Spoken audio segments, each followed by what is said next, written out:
Lebih jauh apa yang terjadi pada diplomat muda Arya Daro dari informasi yang disampaikan kepolisian serta para saksi. Kita akan membahasnya bersama kriminolog Untung Sumarwan. Selamat sore Bapak Untung. Mbak Desmi. Ya, Bapak Untung bisa mendengar suara saya ya? Ya. Baik, Pak Untung, ini dari informasi pihak kepolisian bahwa almarhum tewas dengan kepala di lakban. Kemudian ada fingerprint di lakban dan kos-kosan dalam kondisi terkunci dari dalam. Ini apa sebenarnya yang terjadi pada almarhum? Ya, tentu harus dipahami juga ya kondisi lingkungannya. Sebenarnya kalau dari kepolisian saya kira ketika kondisi korban dalam keadaan meninggal, yang paling utama dilakukan apa istilahnya yang menjadi sasaran utama dari kepolisian adalah olah TKP. Sementara TKP-nya saat ini sama sekali tidak mengalami kerusakan, bahkan kondisi kamar terkunci dari dalam dan tidak ada kerusakan, tidak ada kehilangan barang ataupun benda yang lain atau benda berharga lain. Kemudian juga tidak ditemukan tanda-tanda atau bukti-bukti kekerasan terhadap korban.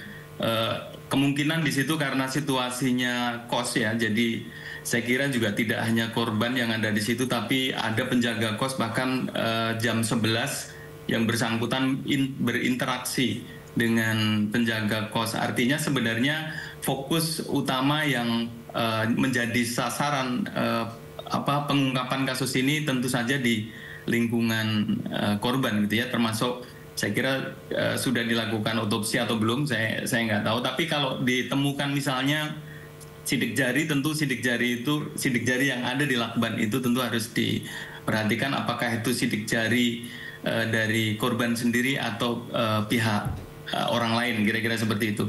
Okay. Saya kira itu yang jadi fokus utama. Kalau kekerasan tidak ada, atau mungkin latar belakang mungkin 2 atau 3 hari atau berapa jam sebelumnya apa yang dilakukan korban itu menjadi sentral dari untuk menentukan kira-kira apa yang terjadi pada korban. Oke, ini jika tadi memang dalam kondisi kos-kosan terkunci dari dalam, kemudian kepala di lakban. Ini bagaimana caranya kita bisa mengetahui bahwa kematian ini bisa saja terjadi sebelum ataupun sesudah di lakban ini, Bang? Iya, sebenarnya kalau dari ilmu kedokteran saya kira bisa diketahui jarak waktu ya. Kalau jam 11 masih berinteraksi dengan penjaga dan kemudian jam kira-kira pagi atau jam 6 atau barangkali subuh begitu ya, itu ada interaksi dari istrinya kepada penjaga untuk melakukan untuk mengecek, itu bisa diketahui kira-kira jam berapa gitu ya. Kalau apakah betul kalau seandainya korban sudah meninggal baru di lakban, pasti akan ketahuan situasinya seperti apa, dan juga yang pasti kalau yang melakukan melakban itu ya, melakban orang lain, pasti sidik jarinya sudah pasti ketahuan di situ, tidak hanya sidik jari dari korban saja gitu. Jadi itu saya kira lebih mudah akan diketahui kalau ada sidik jari pihak lain selain daripada korban itu. Oke, ini memang dari pihak kepolisian kan juga belum mengungkapkan hasil dari penyidikan sidik jari yang terdapat pada lakban ini. Sebenarnya apakah milik korban sendiri atau ada orang lain yang mungkin ada terlibat di kasus ini. Kemudian bagaimana ini kita caranya untuk membuktikan bahwa penyebab kematian ini entah itu mungkin akibat pembunuhan ataupun tak sempat menyelamatkan diri untuk bernafas ini, Bang? Ya, saya kira banyak hal yang perlu dicermati ya. Di situ selain ada pintu, boleh jadi itu pintu dikunci dari dalam. Tetapi di situ kalau saya lihat tadi di visualisasinya itu ada jendela. Barangkali juga jendelanya bisa dibuka. Apakah mengunci dari luar jendela, melalui jendela atau seperti apa? Dan yang lebih penting tentu beberapa jam sebelumnya relasi antara korban dengan penjaga itu seperti apa, apakah dalam kondisi normal-normal saja. Dan era sekarang ini kan sebenarnya lebih mudah, bukan lebih mudah, setidak-tidaknya jejak digital itu akan lebih mudah atau memberikan petunjuk yang lebih cermat gitu ya, ketika kita melihat apakah betul kalau tadi korban ini kan aktif di media sosial, kira-kira komunikasi apa yang ada di media sosial, semuanya saya kira harus dicermati. Terus kemudian relasi terakhir korban dengan siapa saja, dan bagaimana hubungannya dengan keluarga atau mungkin dengan di kantor, barangkali juga bisa dijadikan salah satu titik tolak untuk melakukan penyelidikan lebih lanjut gitu. Tapi terutama yang paling utama adalah situasi TKP, tempat kejadian perkara. Saya kira polisi pasti berangkat dari situ. Selain dari situ juga kondisi korban. Apakah betul memang kondisi korban hanya atau benar-benar tidak ada hasil visum dari luar ya. Itu tidak ada tanda-tanda kekerasan. Terus kemudian tidak ada sidik jari. Kalau itu mungkin diarahkan dari apa misalnya apa yang dikonsumsi korban dan lain-lain. Saya kira itu bisa menjadi celah untuk masuk ke ranah penyidikan lebih lanjut, saya kira, Mbak. Apakah ini kemungkinan artinya kemungkinan korban ini bunuh diri begitu, Bang? Mungkin saja, tapi harus dilihat juga. Biasanya orang melakukan bunuh diri itu juga ada faktor-faktor lain. Apakah faktornya itu mungkin kalau dilihat dari riwayat kesehatan korban ini kan sebenarnya ada, kalau dilihat obatnya ya, obat-obatnya juga obat-obat ringan gitu, tidak terlalu mencemaskan gitu kelihatannya. Nah, tapi kita kan nggak tahu apakah ada riwayat yang lain. Barangkali keluarga juga bisa memberikan informasi tentang ini kalau memang ini akan dilakukan tindak lanjut. Apakah memang betul bunuh diri? Kalau bunuh diri pasti juga ada faktornya atau mungkin penyebabnya apa, ada misalnya obat atau cairan atau mungkin hal-hal lain, karena tidak ditemukan bukti-bukti kekerasan sehingga harus menyasar ke hal-hal yang sifatnya lebih medis gitu ya kira-kira. Ya, tentu atau saja obat ini yang mungkin bisa menyebabkan kematian, saya kira itu. Iya, dan ini tentunya masih menjadi pertanyaan besar begitu ya, karena dari pihak keluarga sendiri juga menyatakan bahwa korban ini seorang sosok yang penuh semangat, kemudian juga dikenal supel, yang kemudian tiba-tiba ditemukan tewas dengan kondisi yang cukup mengenaskan begitu ya. Apakah kemudian ini ada kemungkinan untuk tadi ada tindak kriminal maupun bunuh diri? Kita juga masih belum bisa memprediksi seperti itu ya, Bang? Ya, kalau objek pertama saya kira ini ya dari tempat kejadian perkara ya. Kalau objek pertama itu objek penyelidikan dari objek pertama sudah mengarah ke hal-hal yang sifatnya karena terjadi kekerasan, tentu fokusnya akan di situ.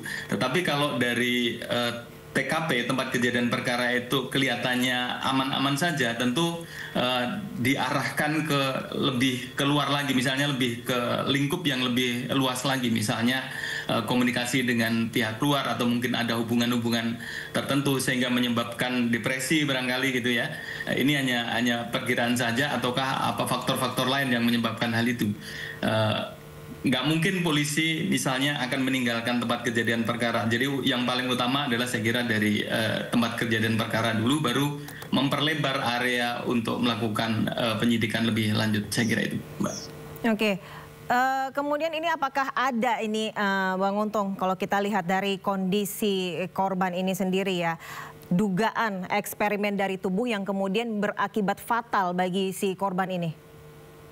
Saya kira seorang diplomat punya pengalaman yang luar biasa. Kalau disebutkan tadi misalnya punya pengalaman di beberapa kedutaan besar Indonesia di luar, saya kira dan saya kira bukan orang yang main-main lah ini, melakukan eksperimen dengan hal-hal yang membuat fatal dirinya sendiri. Saya kira pasti korban akan menyadari hal-hal yang negatif seperti itu gitu. Saya agak meragukan kalau memang itu satu hasil eksperimen daripada korban. Apakah mungkin bisa saja terjadi tekanan dari kerjaan begitu, Bang? Bagaimana, Mbak? Ya, mungkin ada tekanan dari kerjaan yang hingga mengakibatkan. Bisa saja, tapi beliau kan punya pengalaman banyak ya di bidang pekerjaan, terutama di bidang diplomat ini.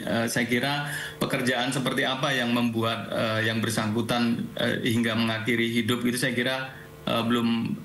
Ya, itu tadi harus dilakukan penelitian atau mungkin penyidikan lebih jauh dari relasi yang lebih luas lagi, tidak hanya dari TKP tetapi juga keluarga yang harus mungkin terbuka memberi informasi, dan juga teman korban teman-teman korban di kantor, dan mungkin juga bisa jadi dari teman-teman di kos itu kan tidak hanya satu tapi ada beberapa. Terus kondisi korban seperti apa hubungannya dengan tetangga kos atau mungkin yang lain-lain. Saya kira itu sih bisa menjadi informasi yang bisa ditindaklanjuti, saya kira. Baik, kalau dari sisi kriminolog sebagai Bang Untung sendiri melihat kasus ini, jatuhnya jadinya berupa sebuah bunuh diri kah atau pembunuhan begitu? Nggak bisa menyimpulkan seperti itu ya, tapi paling tidak kalau dari faktor dari luar masih harus dipastikan. Misalnya maksud saya kalau dari luar itu ada faktor pihak ketiga yang melakukan pembunuhan atau seperti apa, dan itu harus, kalau memang sekali lagi kalau TKP-nya aman, artinya aman, tidak ada hal-hal yang mencurigakan, saya kira 2 atau beberapa jam atau bahkan 1 hari atau 2 hari yang sudah lalu itu harus dilakukan pendalaman sehingga akan diketahui. Tapi yang pasti kalau tindak kekerasan, kalau dari kondisi tempat kos dan kondisi korban, hasil visum tidak menunjukkan ke arah sana, saya kira harus diperluas jangkauannya. Mungkin faktor tekanan pekerjaan atau mungkin juga tekanan yang lain-lain barangkali bisa dijadikan pilihan untuk melakukan pendalaman lebih lanjut dari penyidik, saya kira itu. Baik Bang Untung, terima kasih, dan kita juga masih akan terus menunggu ya hasil penyidikan dari pihak kepolisian. Seperti apa hasilnya untuk mengungkap misteri dari kematian tragis diplomat muda ini. Terima kasih sekali lagi Bang Untung Sumarwan, kriminolog dari Universitas Budi Luhur Jakarta. Selamat sore Bang. Terima kasih. Ya, pemirsa, mantan Menteri Perdagangan Thomas Trikasi Lembong atau Tom Lembong membacakan nota pembelaan atau pledoi dalam sidang perkara dugaan korupsi impor gula di Pengadilan Tipikor Jakarta Rabu kemarin. Tom Lembong hadir bersama kuasa hukumnya di Pengadilan Tipikor Jakarta Pusat sekitar pukul 14 waktu Indonesia bagian Barat. Pledoi yang diberi judul Robohnya Hukum Kita berisi pembelaan terkait dijeratnya Tom Lembong hingga menjadi terdakwa dalam kasus ini yang dinilai tidak disertai dengan bukti cukup. Kasus Tom Lembong adalah sebuah genosida atas kejujuran. Dijadikannya Tom Lembong sebagai terdakwa dinilai sebagai bentuk pemberangusan oleh aparat penegak hukum. Di sisi lain, jaksa menilai Tom Lembong bersalah dalam perkara dugaan korupsi importasi gula, melakukan perbuatan melawan hukum dengan menerbitkan 21 persetujuan impor. Dalam sidang kemarin, Tom Lembong mendapat dukungan para tokoh, salah satunya Gubernur DKI Jakarta 2017-2022 Anies Baswedan, mantan Wakapolri Komjen Purnawirawan Ugroseno, serta sejumlah tokoh mantan pimpinan KPK.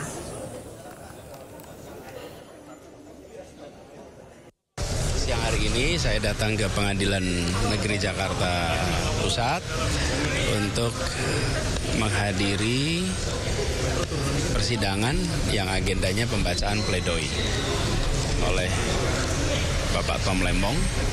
Jadi kami datang ingin mendengarkan dan kita mendoakan, kita yakin bahwa insya Allah majelis hakim nantinya akan memutus dengan adil, dengan objektif dan memberikan kepastian hukum. Dalam pledoi kasus hukum Tom Lembong, kuasa hukum Tom Lembong maksud kami, menyebut banyak keganjilan dalam penetapan Tom Lembong sebagai tersangka dugaan korupsi impor gula.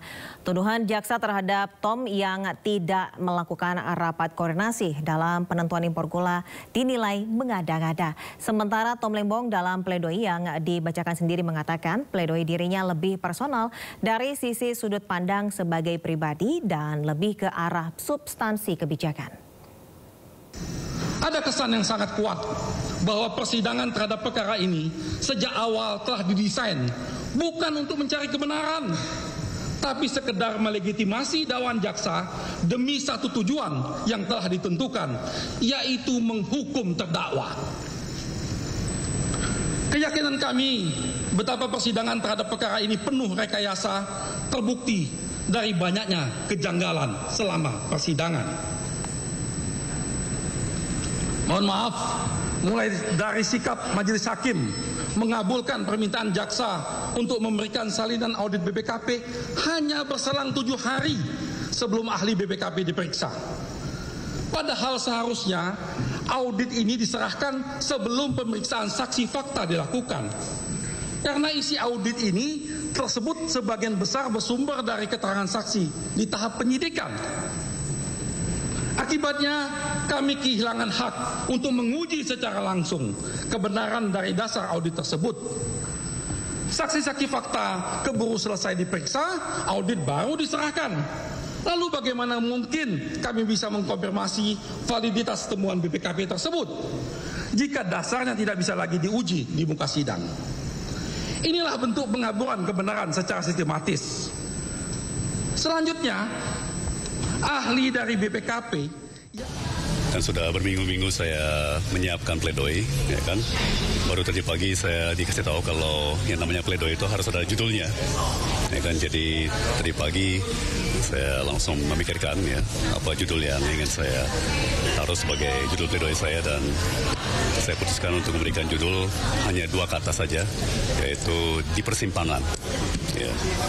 Dan ya, saya berterima kasih sekali tadi tentunya tim hukum saya, tim penasihat hukum saya menyampaikan pledoi mereka, ya, dan sangat lengkap tentunya, sangat teknis. Terus terang, tentunya pledoi saya akan lebih personal ya, lebih dari sisi sudut pandang saya sebagai pribadi, sebagai pembuat kebijakan, ya, dan mungkin lebih ke arah substansi kebijakan. Ya. Tadi kan sudah disampaikan dari sisi yuridis, dari sisi teknis hukum. Saya ingin melengkapi dengan pandangan dari segi substansi dan juga dari segi apa yang saya alami langsung ya pada saat perkara di 2015-2016.